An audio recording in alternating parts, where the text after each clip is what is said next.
Alrighty, fans, welcome to this special Memorial Day episode of Sports Chat. Yes, of Sports Chat. I got some stuff to talk about, some good things going on in the world of sports, some not so things going on in the world of sports. Gonna make fun of some politicians and athletic directors and such. But let's kick off. Let's talk a little bit about UT. And well, you got pretty good news on the baseball front. Amazingly enough, looks like we could get Dave Serrano from Cal State Fullerton as their head coach. that would be good. You know, the Cal State Fullerton side seems to think that he's already coming to UT. Right now, his team's still playing the College World Series playoff. He coached one of the other California programs. Can't remember which one right now, but I think Cal Irvine. He coached them to the College World Series in 2007. Got Fullerton to the World Series last year.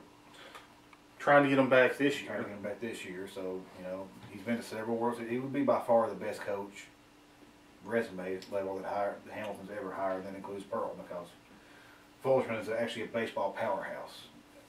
So Right. And you know, it's about time UT had a little something nice in baseball. I mean, Tom Raleigh, not Mike Hamilton's best move.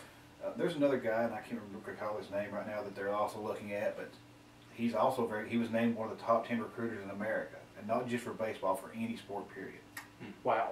That's awesome.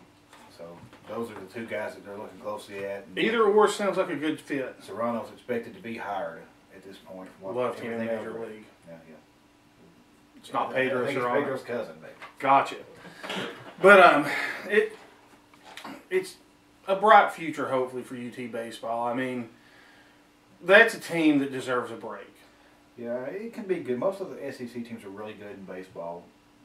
We'll see what happens with it. Shocking, you know, that the SEC has some good sports. Generally, the further south you get in the country, or the warmer your weather, the better you're going to be at baseball, because you can start playing earlier and practicing earlier. So there are a You few have more exceptions, Cubans, too.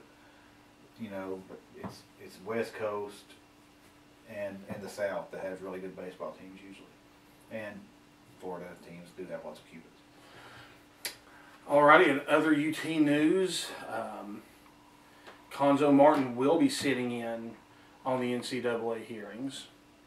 Read that this morning, so and still waiting to see what happens there. But hopefully, with the interview and the presence of Martin, hopefully that may minimize some of the damage. Probably the minimum we could expect is going to be 2 years probation and maybe losing a scholarship. Maximum, they may. Hamilton's done enough to have fired Pearl, and they still let us be hammered by the NCAA, so you never know. But at worst, there'll be some kind of, you know, major violation, maybe postseason ban. But we're hoping that doesn't happen. We're hoping firing Pearl prevented. Yeah, I mean, if we had to get rid of Bruce Pearl, hopefully that was the medicine that cured what ails us with the NCAA. Even though apparently Jim Tressel at Ohio State is still getting off scot-free from what I hear. That one's running deeper and deeper. Now they have former players coming out saying that they were selling their memorabilia, saying they were getting great deals on cars. You know, I can't imagine how Tressel could possibly be the coach again after this upcoming season. But Well, you know, Ohio State's president did make the statement, well, I just hope Jim Tressel don't fire me. yeah, I mean, you know, what if Bruce Pearl could have made that statement? I sort of wish he would have. Yeah. You know, from anything I can say, that you know, the NCAA, they should probably hammer Ohio State. That would not break my They heart. hammered USC for something not quite as bad, because it involved one player at USC and involved, God, who knows how many athletes at Ohio State, at least 5. I mean, literally, you saw their stuff sold on Pawn Stars. Yeah. The little Little pants, the Michigan commemorative stuff. USC, speaking of them, their appeal was denied. So that's going to leave Kiffin. Because of the appeal this year, he oversigned his class. So what does that He mean thought for they Lane were going to Kiffin? win his appeal, so he signed 30 players.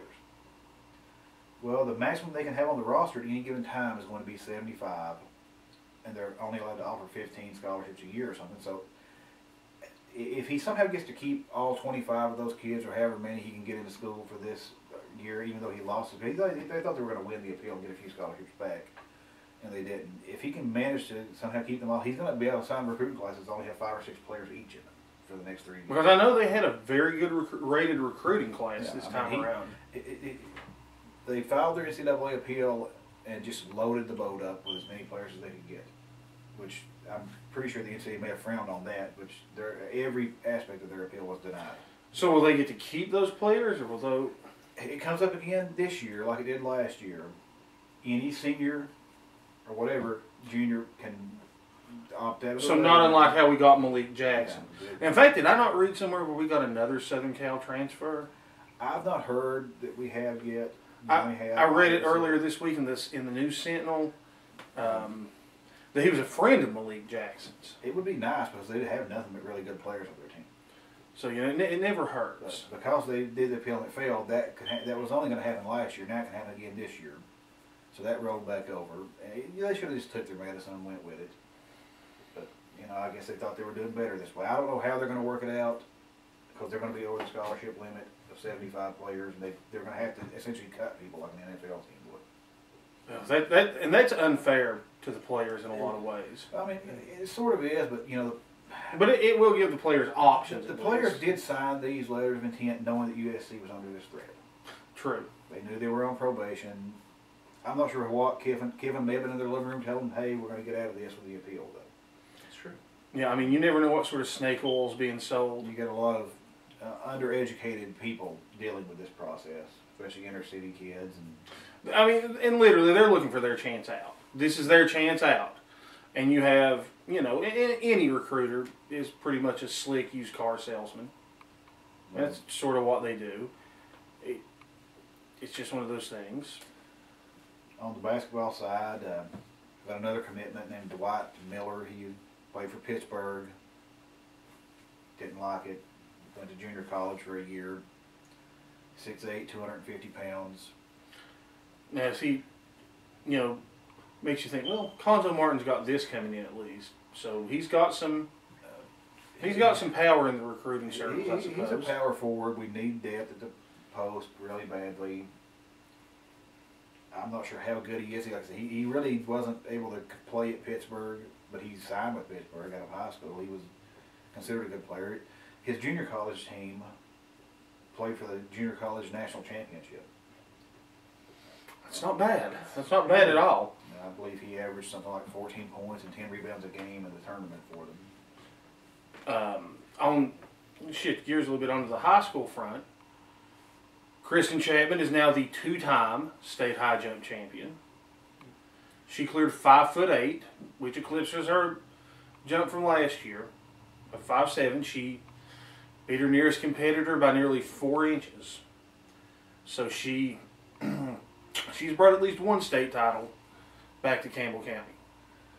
Yeah, I'm figuring that barring something strange happening next year, she's probably going to do it again.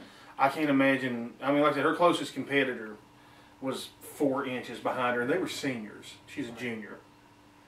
I know that 5'8", that tied her personal record. And she's itching to break that school record. That also tied the school record. She can get it up another inch. And I'm sure over the summer that she'll work out, and because there is the Knoxville Track Club summer track. I can't imagine she's not involved with that. You would think she would be. I mean, she's the best athlete Campbell County may have ever had on the women's side. It's true. I mean, she's a very good basketball player, very good track runner. She finished fifth in the pentathlon, which is... It's the hardest event in women's track. It's just 5 events. 5 diverse events, because one of them, the high jump, signature event. She's really good in the long jump, but she also had to throw a shot put, which she doesn't do. She had to run hurdles, which is something she does. And she had to do an 800-meter run, which is well outside of her normal area of expertise. Yeah, I mean, she's a small girl. She's tall, but throwing the shot put, I can imagine, was hard for her. Yeah, that was her. That was the event she did the least good on. I mean, I think she only finished 10th or 11th in that one out of 12. But of course, she easily finished first in the high jump too.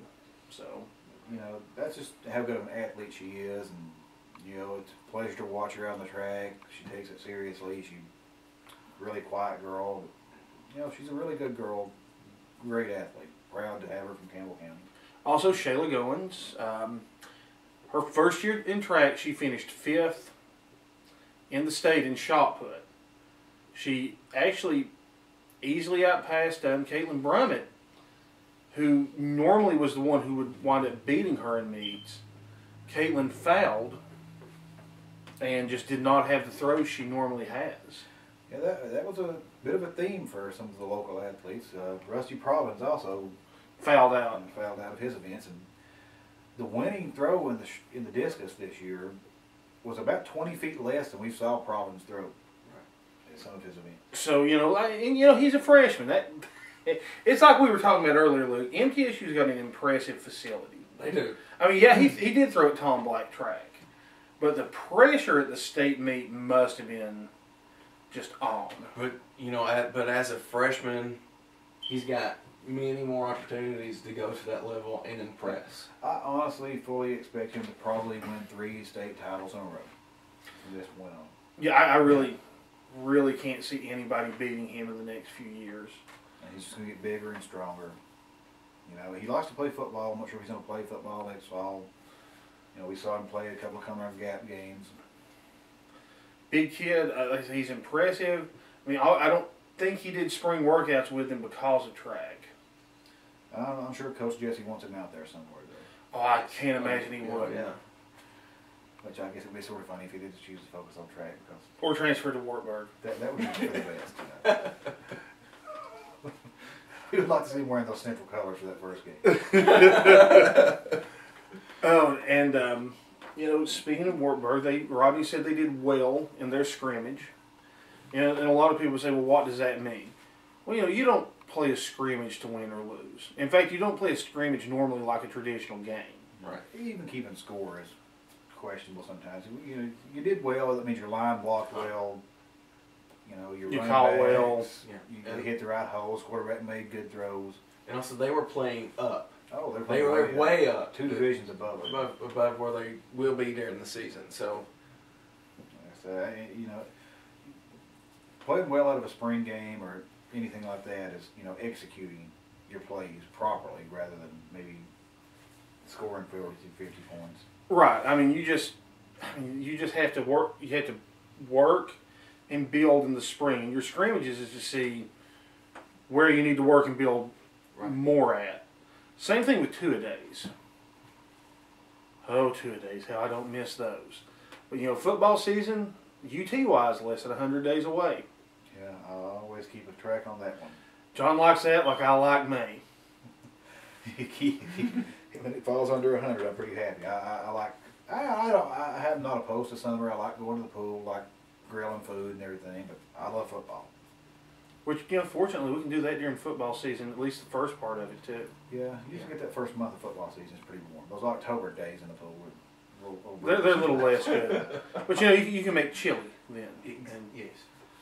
Chili makes for some good football. Pool full of chili. Oh, we should make a pool full of chili. Your grandmother. You may be onto something there. Well, fans, we're about out of time for this segment. We'll be back with another segment. We'll talk about Campbell County football and all the things involved with it.